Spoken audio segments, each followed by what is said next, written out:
It's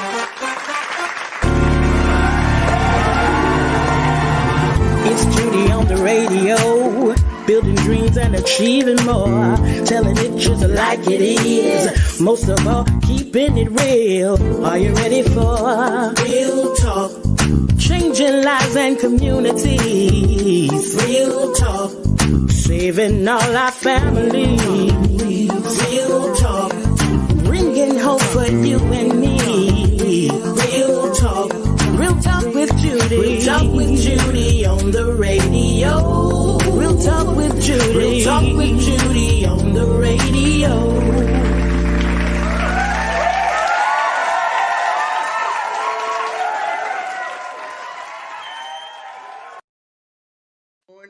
Welcome to the Real Talk with Judy show.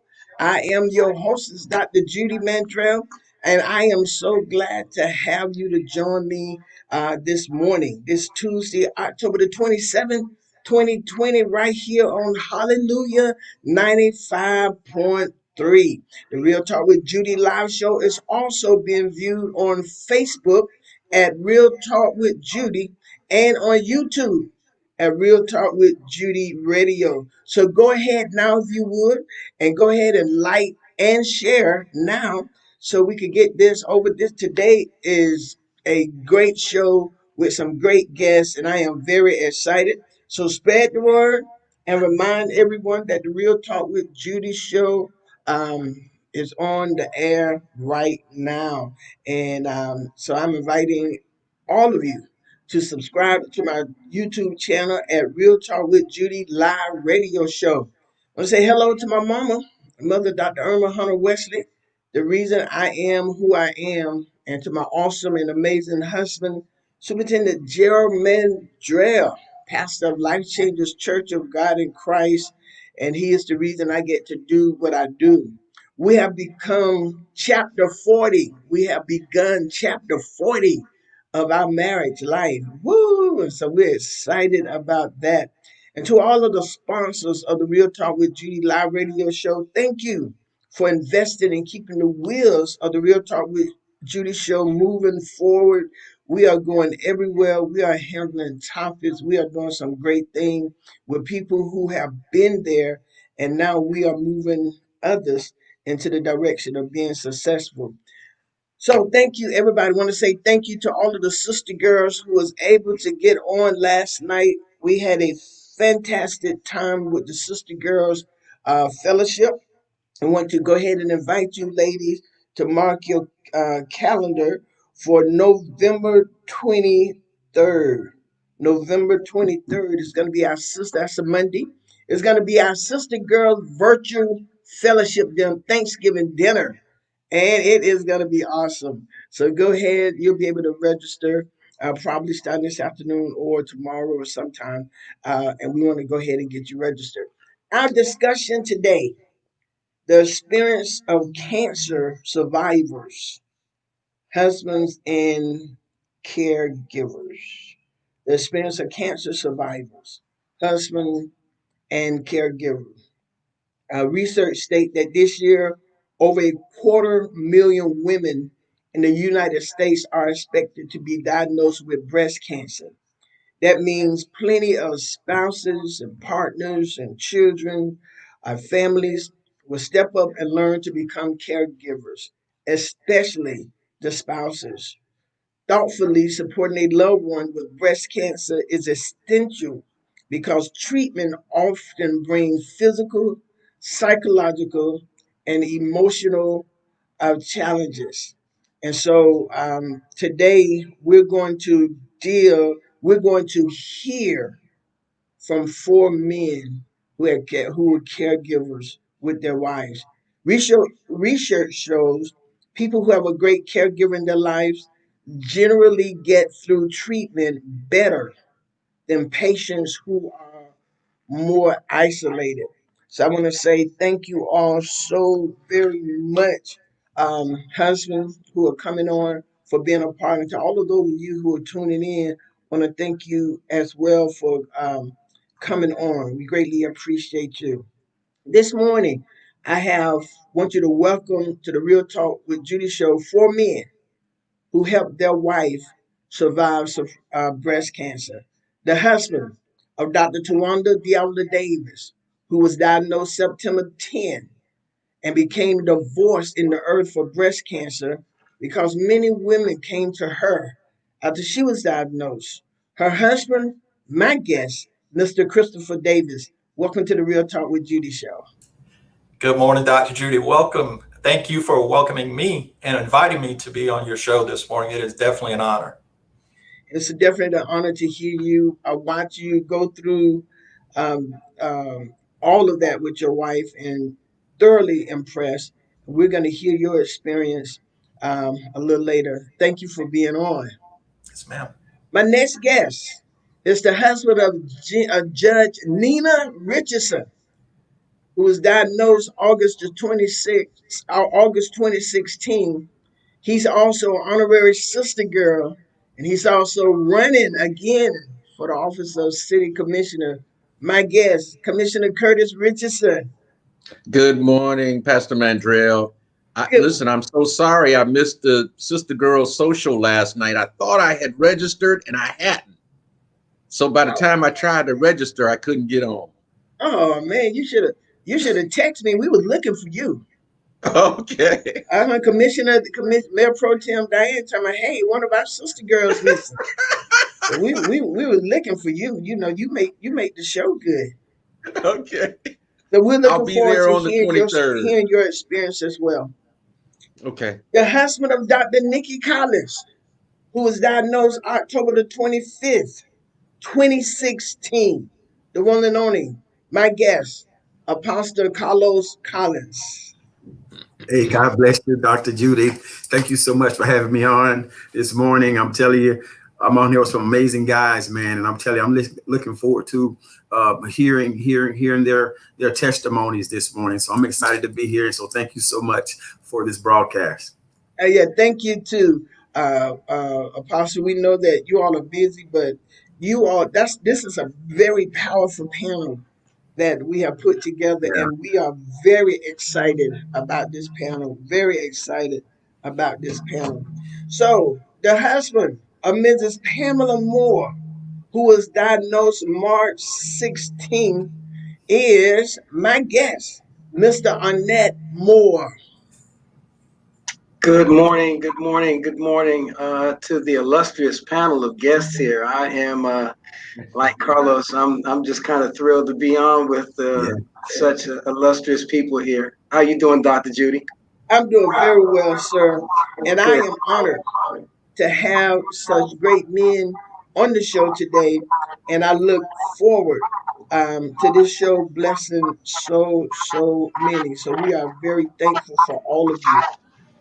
It says here in the research, and what I believe, one of my beliefs, is if you are married, though there will be other people who celebrate you or other people who is in support of you, I believe that your spouse should be your number one supporter.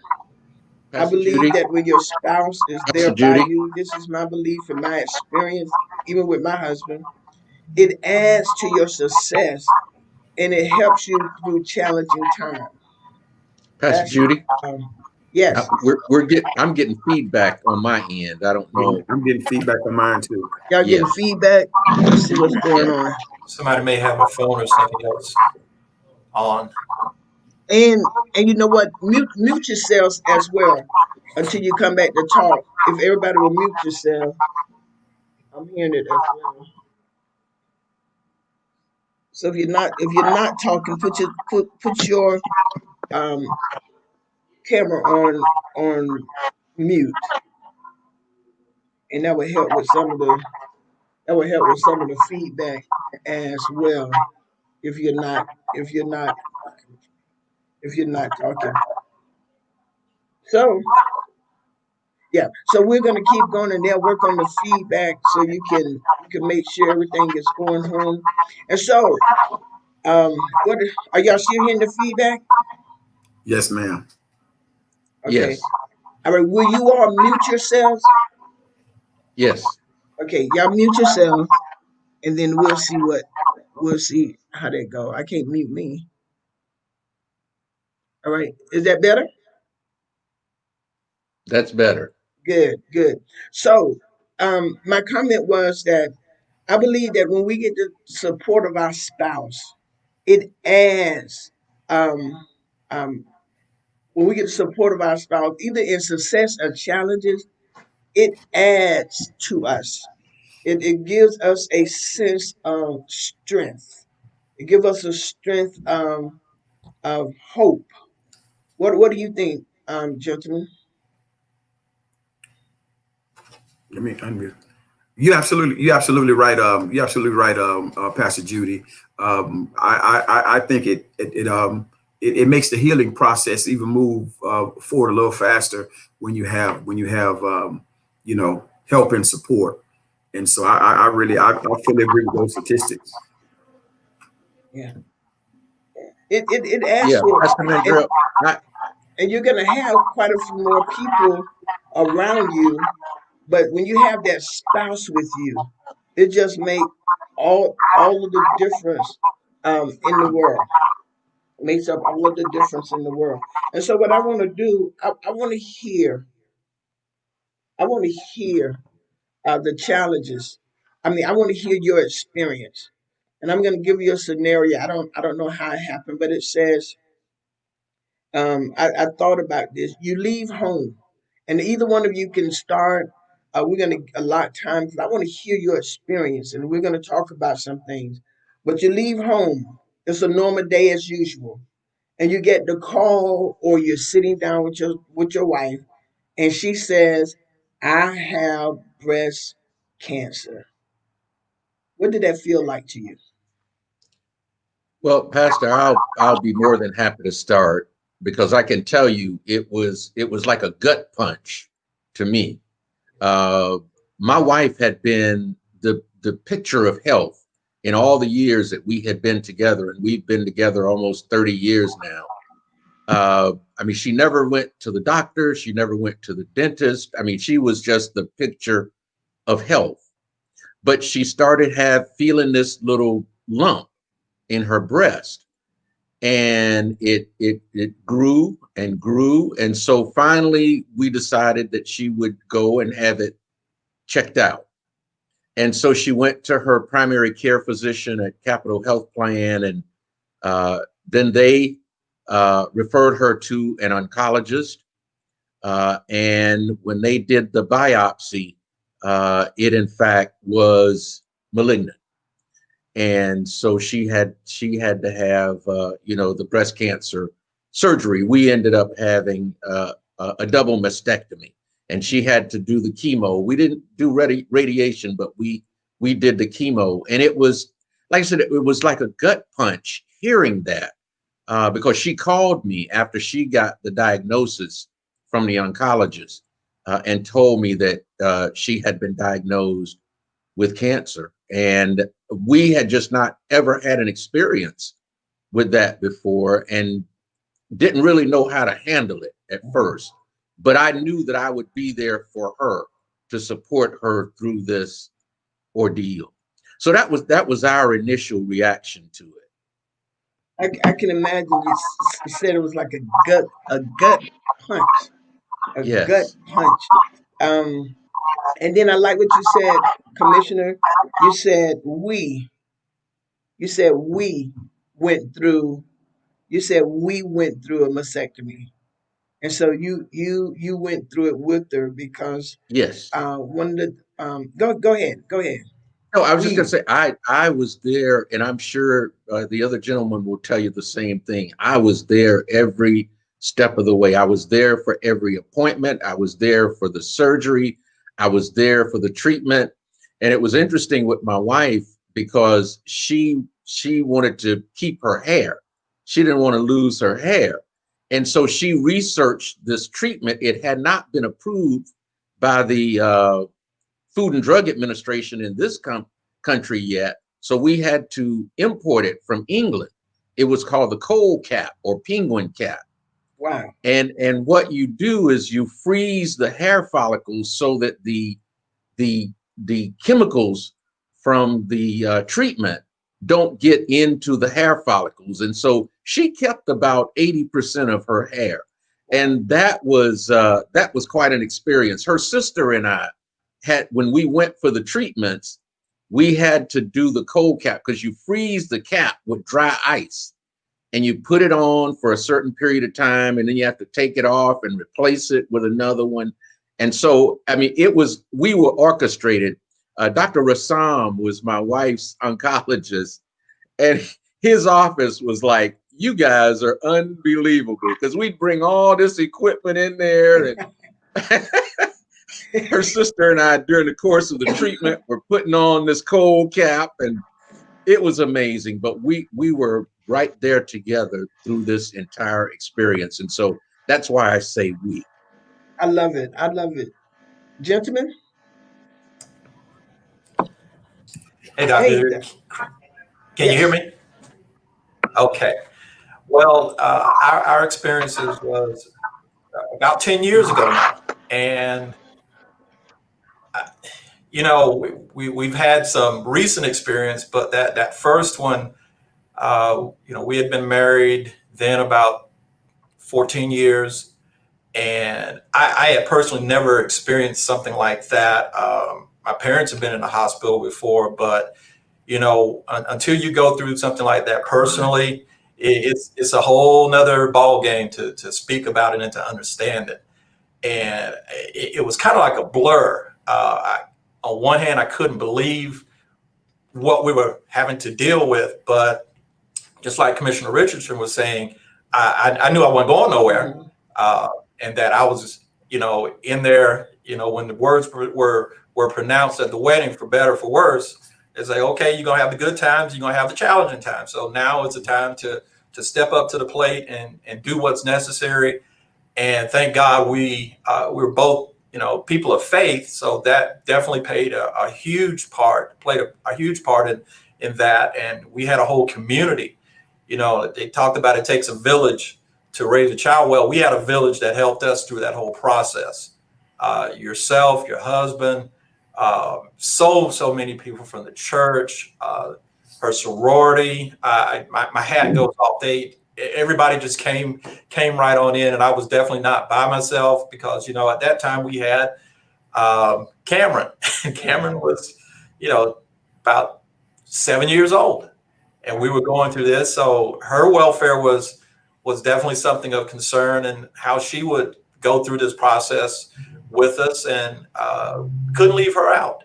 So I just remember that experience of just, we were never by ourselves. So that's the thing that I'm most grateful for, really learning what community, what family can do for you in a time of crisis and stress. You know, it was a lot of stress. We weren't as fortunate. Tawanda did lose her hair, and she, you know, came to adapt it and got a few pictures around without it, and she's just as beautiful without as with. So I told her, don't worry about that, because you still, you know, as you know, more beautiful on the inside than anything on the outside. So I always complimented her on that. She went through the short hair period for a while, but through it all, we came out better on the other side. And, you know, even as we went through the second round, which kind of prepared us, even though we definitely were not expecting to have to do this again in a different way. But it was definitely, you know, it's a shocker whenever you hear it, that your loved one is dealing with something, and, you know, it's like you're both dealing with it. You know, she's got it personally, but you're right there in the arena, helping along with that battle. wow. That is awesome. And when we can hear our spouse confirm us, especially during time that we feel our worst or lowest, that is powerful. Next. Yes, I agree with both of these guys, man. When you get that, when I got that call, and when Nikki sat down and she, you know, told me what the doctor said. Fortunately, one of the things that, you know, Nikki really presses and she really pushes forward is early detection. So I think for us, it was caught really, really early. So, you know, and so when she told me, Commissioner Richardson said, it was like a gut punch because, you know, my situation was, you know, with my first wife passing away after being married for 22 years. Now I get, you know, battling with sickle cell, and I'm going, okay, Lord, whoo, you know. Right. And so I'm kind of getting teared up, but it's a gut punch. But then there's a grace, that comes over you because, and I think through that grace that came over me, you know, I begin, you start shifting in your mind, like, okay, you know what, we're going to win this thing. We're going to, you know, we're going to work through this. And like Brother David said, he said, man, with us being people of faith, you know, it's like, okay, now everything that I teach, everything that you preach, everything that you share, everything that you know about God, now that thing is at the forefront, and now it's time for you to deal. You gotta deal. And I just want to use this, and I'm gonna just use this little analogy. I always think about Adam. I always think about Adam and Eve. It wasn't, I always say it this way, it wasn't Adam's fault that Eve took of that tree, but it was his responsibility. And when I got that message from my wife, what the doctor said, I understood at that time, it was my responsibility to be ready to deal with whatever came along with it. And in this season, for me, not having anyone in my family to battle with this, and not having any experience with the whole, you know, breast cancer thing, you know, I start researching what is it going to take? How do I support? What do I say? What do I not? So all of those things. But yes, absolutely, it's a flood of emotions because, you know, you love your spouse, you love, you know, and you want to be there to support, you know, with everything in you. And, you know, and so Nikki and I, we went through this thing, and it's that initial shock. It's gut wrenching. It's gut punching. Like Mr. Richardson said, it's gut punching, man. It's like, but it causes you to go, okay, all right, let's move forward. You have to put on y'all hero suit, y'all Yeah. faith hero suit to help Yeah. you get over. Just watching some of the men. Paula DeBose made a comment, and Priscilla, you put that up, and she stated that the world will have you believe that black men don't show love and uh, Support the friend. support of their families. I've always known that was not true. And that's it. A lot of them think when black men start going through things, or black men get whatever, that y'all don't show up or you're not there for your families. And today we have four of many black men who are there for their families. And I want to say thank you all.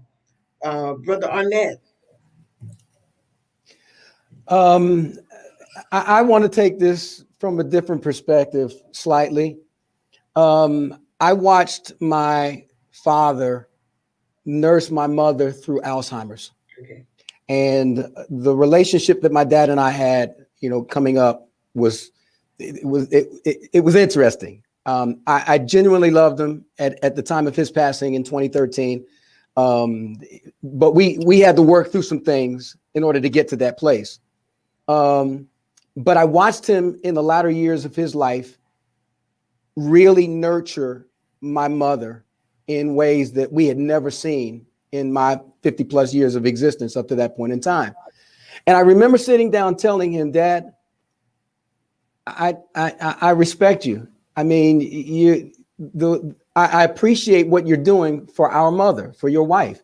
And he looked at me and he said, in a way that only Lorenzo Moore could say, what you expect me to do? That's my wife. That's good. You know, I mean, you know, and he said it really casually and calmly, but I took that to heart and said that, you know what? My father laid out an example for me that told me that if I was ever in this situation, I should never have an excuse because of the way that he treated his wife.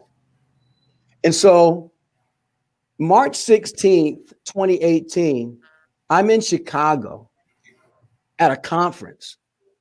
Now, it's a crazy, March 16th is St. Patrick's Day. And if you know anything about Chicago and St. Patrick's Day, that's kind of like, that's what it is. You know, I'm watching them turn the river green and everybody walking around in green hats and leprechauns all over the place and things of that nature. And me and my cohort that's with me at this conference, we're trying to make the most of it and things of that nature. And while I'm standing there at the Chicago River watching them turn the river green, I pick up the phone because my wife calls, and of course I'm gonna pick up the phone and I'm gonna talk to her, and because I figured, you know, we're gonna share something good. She says, I have cancer. And I had to back away from the crowd and just kind of isolate myself and say that again. The doctor called me and told me I had breast cancer. And of course, we have this conversation, you know, for quite some time afterwards. In fact, I'm in the car on my way to the airport. We're just getting ready to leave the conference, so I'm on my way to the airport to come home. But the entire trip after that conversation, the entire trip was like, how am I going to deal with this? You know, what do I say? What do I do when I get there? And the only thing that could come back to my mind is you had the greatest example you could think of in watching your father deal with your mother.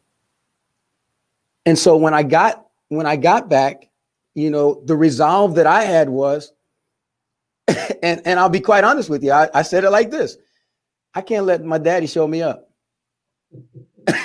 He can't do it any better than I can do it right now, because I'm in that position now. And I told him, you know, you've given me the example, so now I actually have to follow behind that example and do the most that I possibly can to see to it that the person that requires the care right now gets the utmost of my attention and the utmost of my care. And it was a challenge because of all of the things that you guys have already talked about. You know, the treatments, the hair loss, you may not have mentioned it, but the mood swings, you know, because they go from one extreme to the other and so on and so forth. But I resolved at one point in time, I remember feeling as the head of the household, it's a tough feeling for you to actually feel helpless. And in many instances, that's kind of what we felt. But once again, to reiterate what's already been said, as a man of faith, as a household of faith, I had to resolve that even though I might feel helpless, I'm not hopeless. And so as long as I've got hope, we can move forward and we're going to get through this thing. As I said earlier in an earlier testimony, the reality is you have to see the end. You know, even though you're where you are right now, Miles Monroe kind of put it that way. He said, God oftentimes will take you to the end of a thing and then walk you backwards and say, okay, now here's where we're going to start. We're going to walk our way through. For me, it was really being able to visualize coming through this, coming out of this. And that's kind of where my focus and my eyesight always had to be, because if you kept your eyes focused on what was right there and right then, the helpless part can actually come out the victor. But as far as I'm concerned, I know I could not afford to be without hope. So as long as there was hope and as long as I could see, Pam, we're going to come out of this. We're going to be better. We're going to be stronger. And you'll have a testimony to give as a result of you being able to walk through this thing. And to this day, my wife is set on being able to provide people with that information, with that testimony that says that, it's not the end of the world. You can make this. During those moments, thank you, gentlemen. During those moments, before your wife got to that point, you all got to that point. I know Chris mentioned children. I think you all have children. Before you got to that point of, God during your moment of uncertainties, or during your moment of um, fear or anxiety, or God help me. I know that, I don't know, but maybe you all did not cry in front of your wife, if you cried at all. How did those moments feel? Watching your wife come home. I know, Arnett, you said the mood swing, feeling helpless, watching them go through that point where there was nothing, absolutely nothing you could do.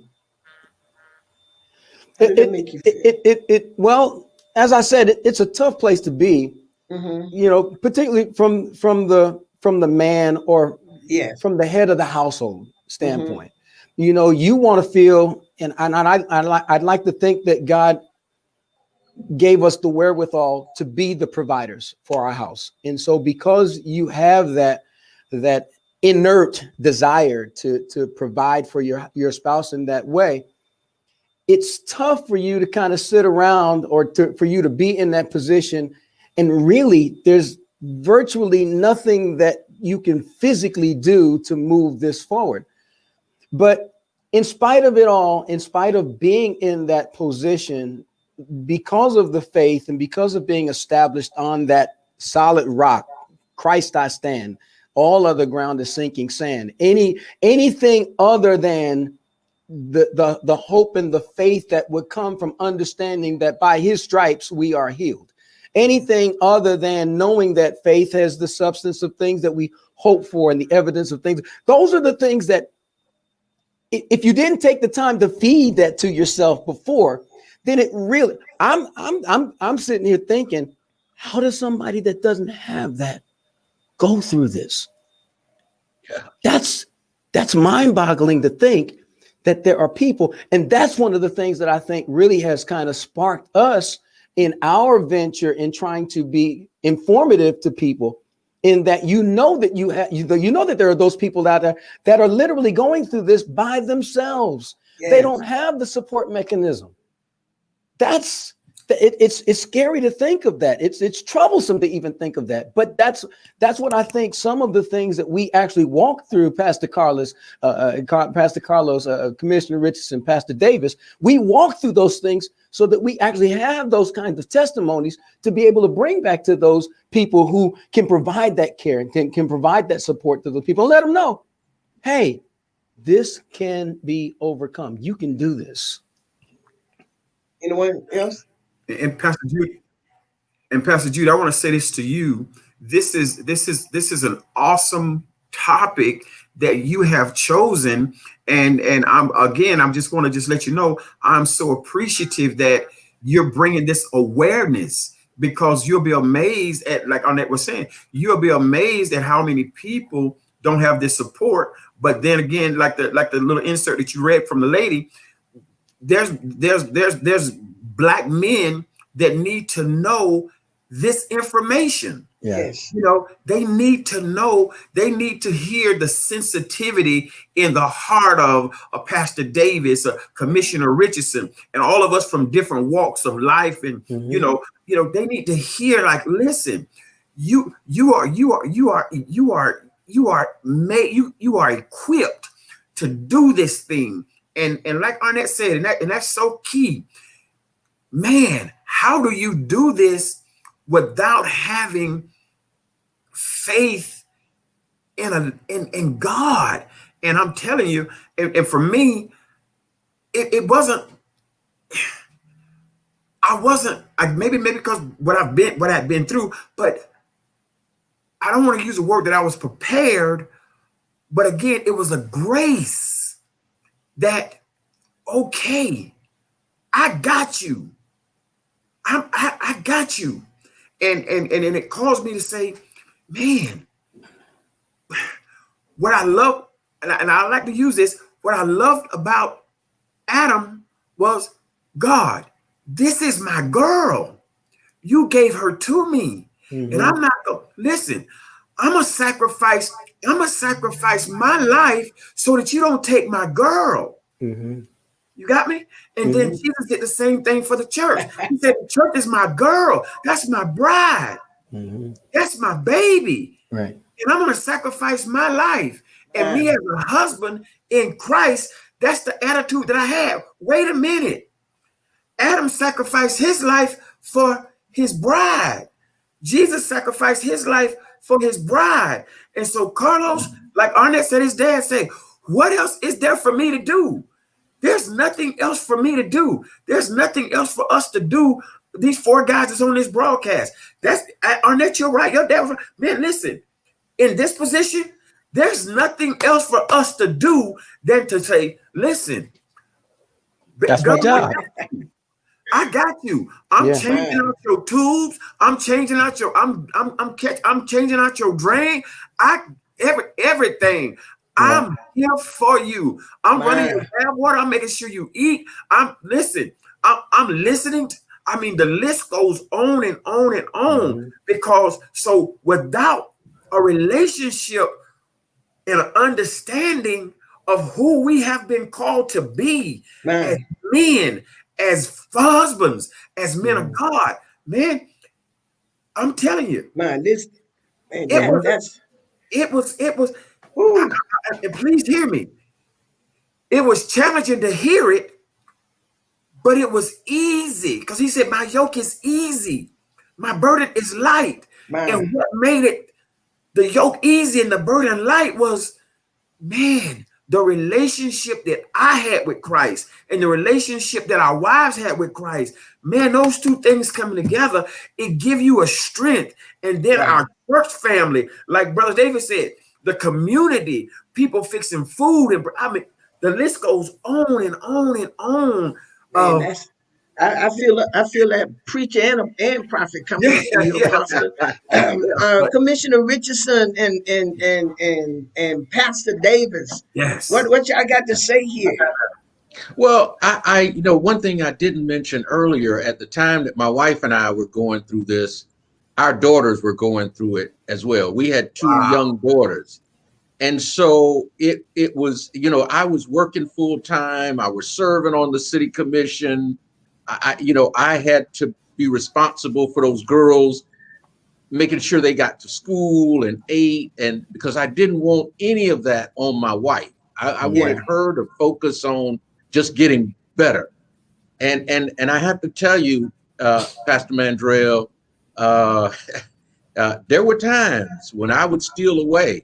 And I would get with my Lord and I would cry. Because I didn't want him to take my wife away from me.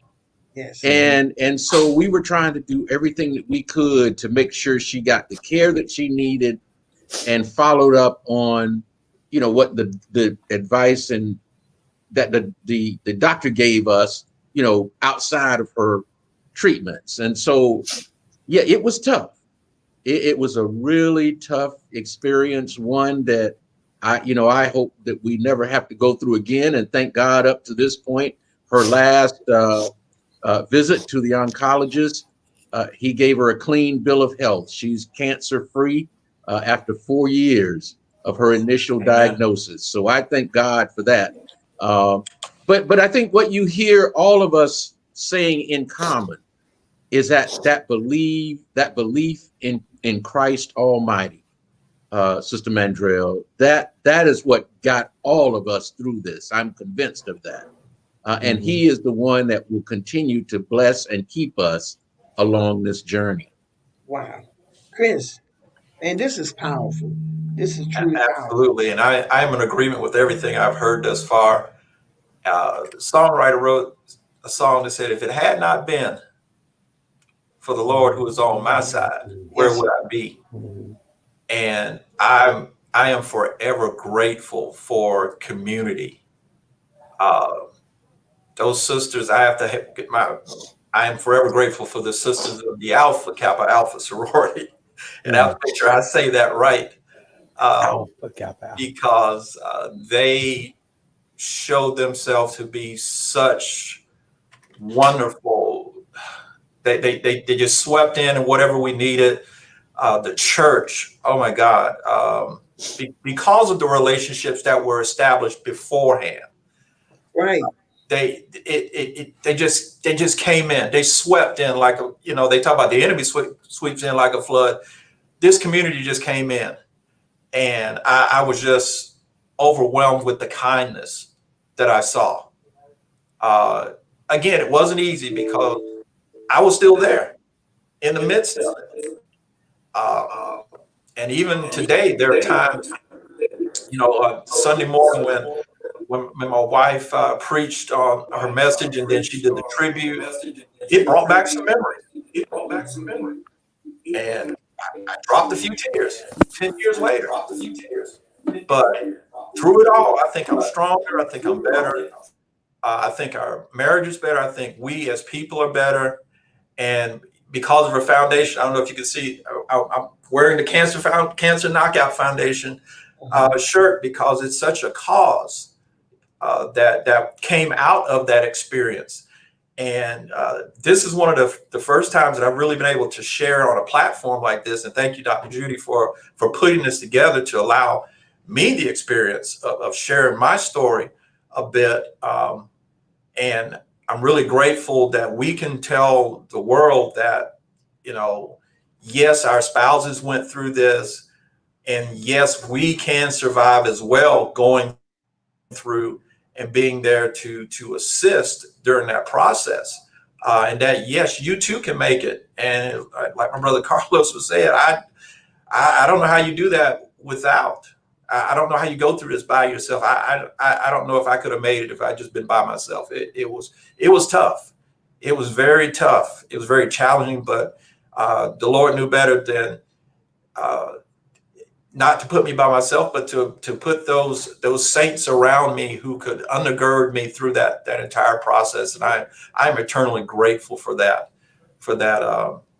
help in that time of trouble. Yeah, we are very, very excited for it. Hold on. I think we have a caller on the line. Hold on for just a moment.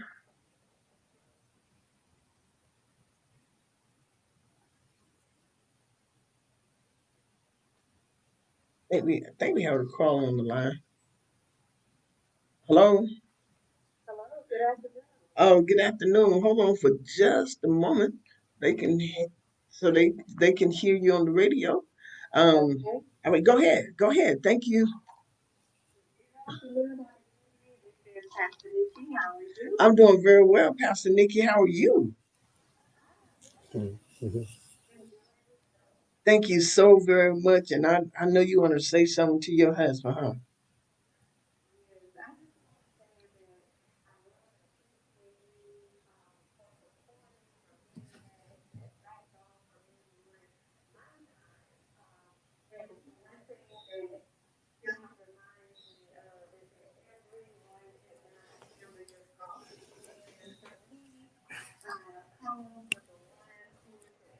No. We can't hear her.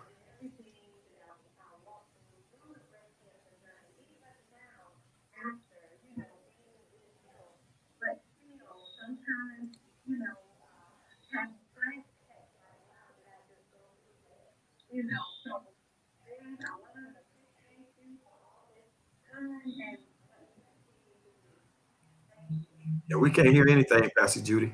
Okay, hold on for just a minute, Nikki. They can't hear you on Facebook. So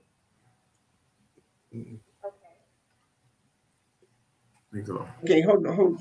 We're trying to get you so they can hear you on Facebook.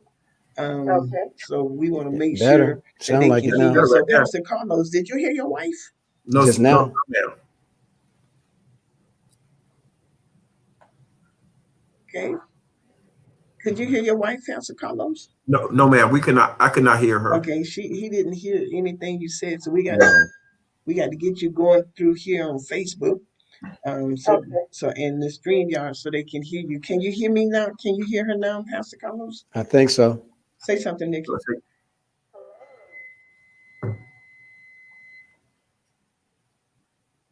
Not quite.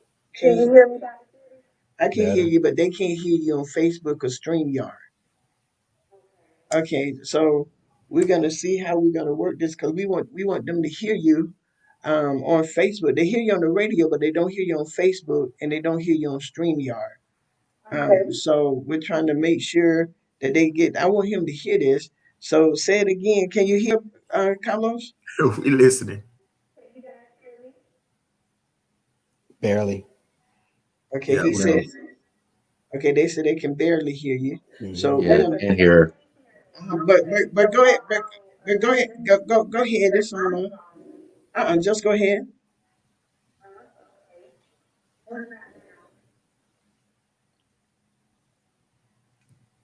Okay. But just. All right. Go ahead. Go ahead.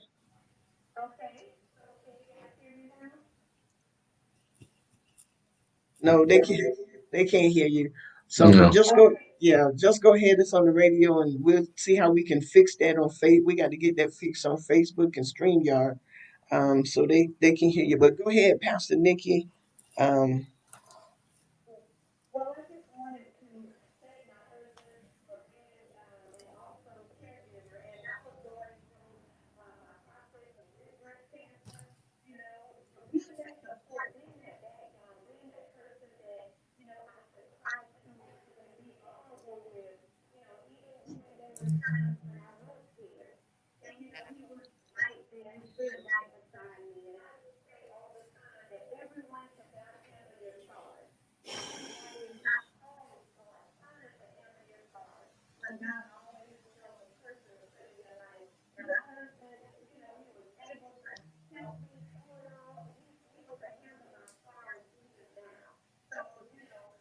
Yeah, we still can't hear her, Pastor Judy. yeah.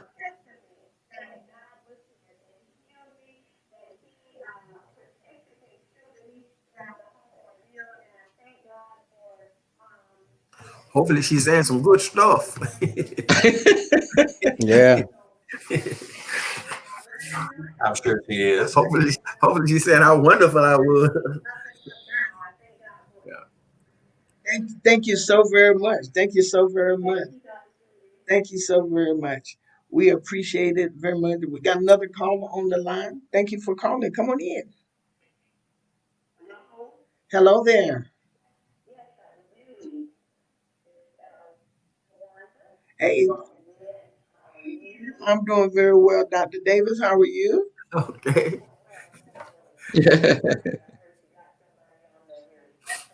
Uh-uh. Uh-uh. Yes, ma'am.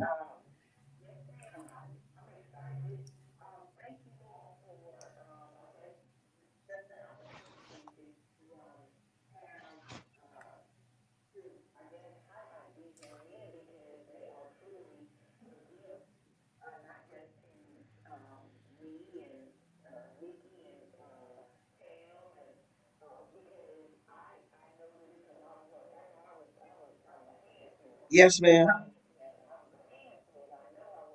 Yes, ma'am.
What we could ever imagine. I believe over these last years, to be very transparent, over the last maybe probably 5 or so years, even getting stage 4 cancer, that my heart has grown a little tenderer.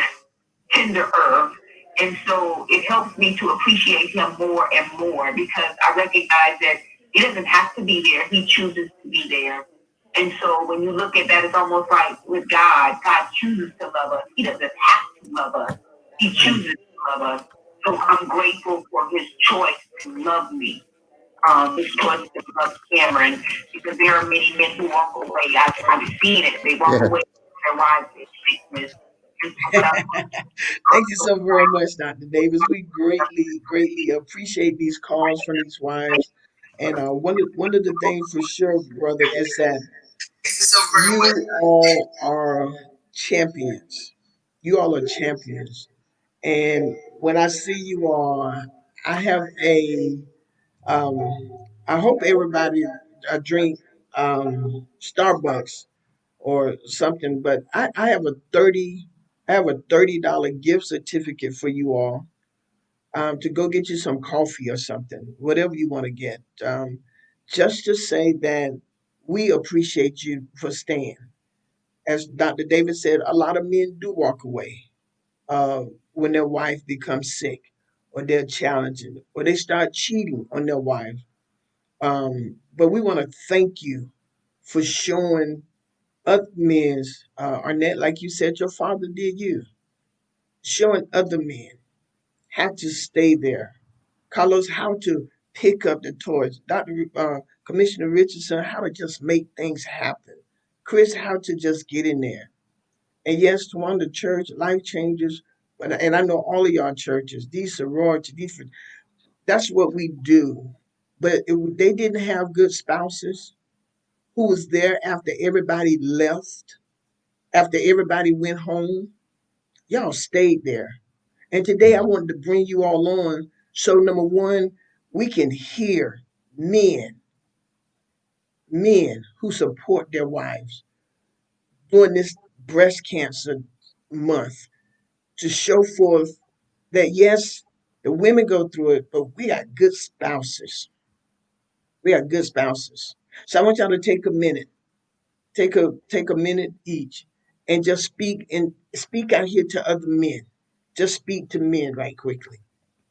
Go ahead. Well, Pastor Mandrill, I would say, first of all, and this is what I told my young daughters, they tell women, by your mid 30s to start, checking your breasts regularly, getting the annual mammograms.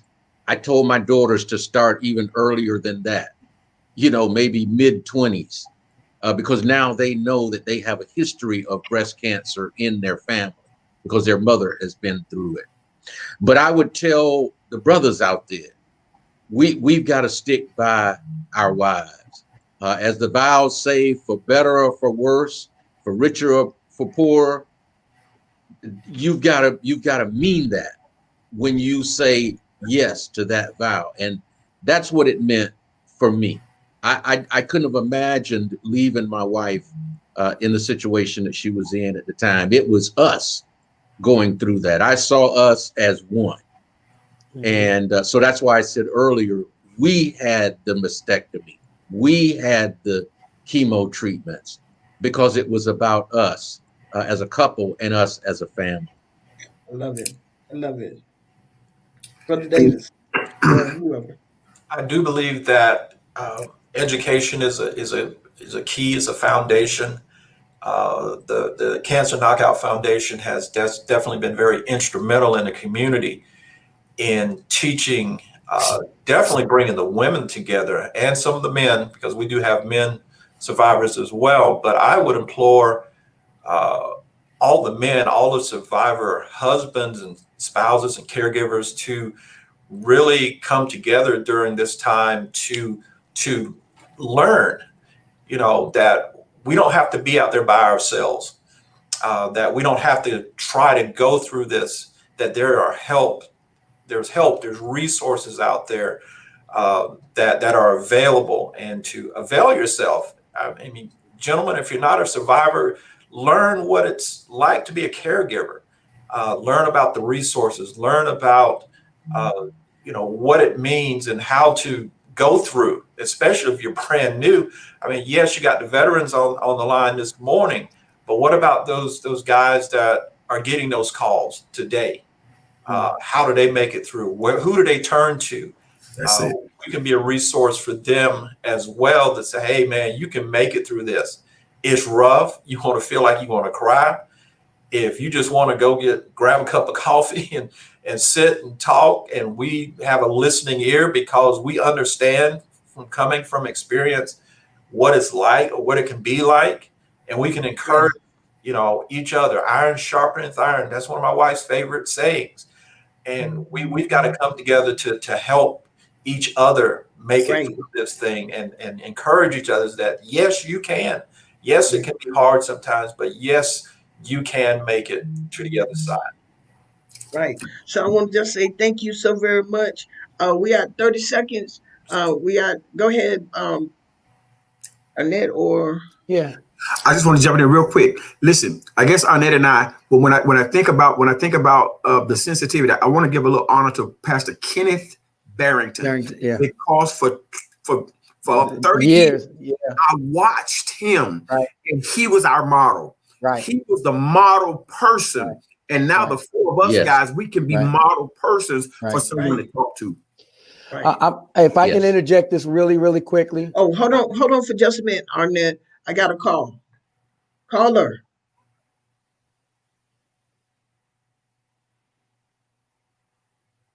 Caller. Yes. Dr. Judy, okay. Can you guys hear me now? Yes. Yeah. Can you hear me? Okay. I had to call. All right, hurry up. We got like 10 seconds. Hear me. So I want to make sure my husband hears me. 10 seconds. I just want to say, Carlos, I love you. Thank you so much for being at the Thank you, Pastor Collins. And through my journey, I couldn't have done it without you. Pamela was trying to keep getting busy, but she was calling in for you, Arnett, as well, because all these wives are excited about y'all. Wow, thank you. So, and they wanted everybody to know that they greatly appreciate you. Arnett, take a moment. Take a moment. So I want you to talk about the dawn of a new day. Oh, okay. All right. Yeah. We have my wife and I have been doing this music thing for a good little bit. Most of you all know me as the key musician at Metro, and Pam's been a vocalist for a long time.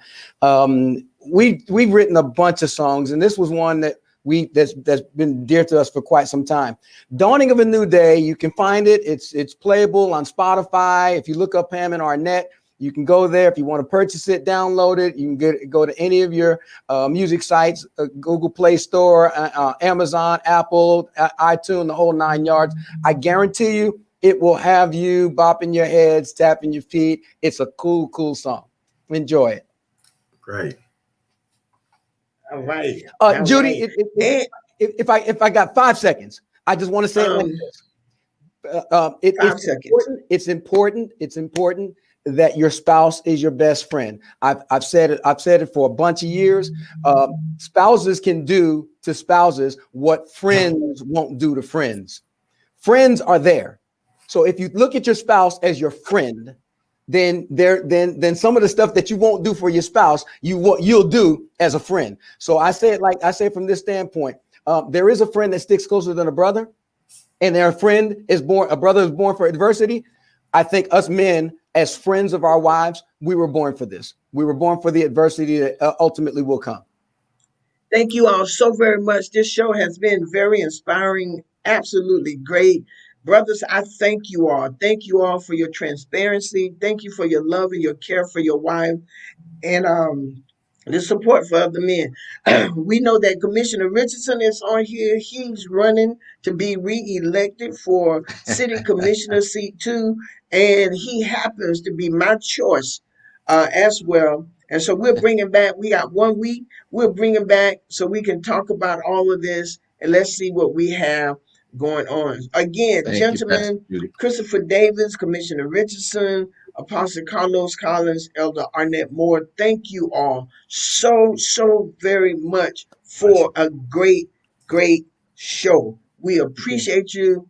We love you. And I will get you all the gift certificate or Yeah, from the Real Talk with Judy live radio show, just to show appreciation. Y'all, this is, I want to say to all of the survivors out there, um, thank you. You all are in our prayers. You all are champion. We have a lot of survivors who have gone on, transition from this earth, but to your families, we want to say that we're praying for you. We love everybody, and you all be blessed. And until next Tuesday at 11:30, this is Dr. Judy, your host of the Real Talk with Judy live radio show.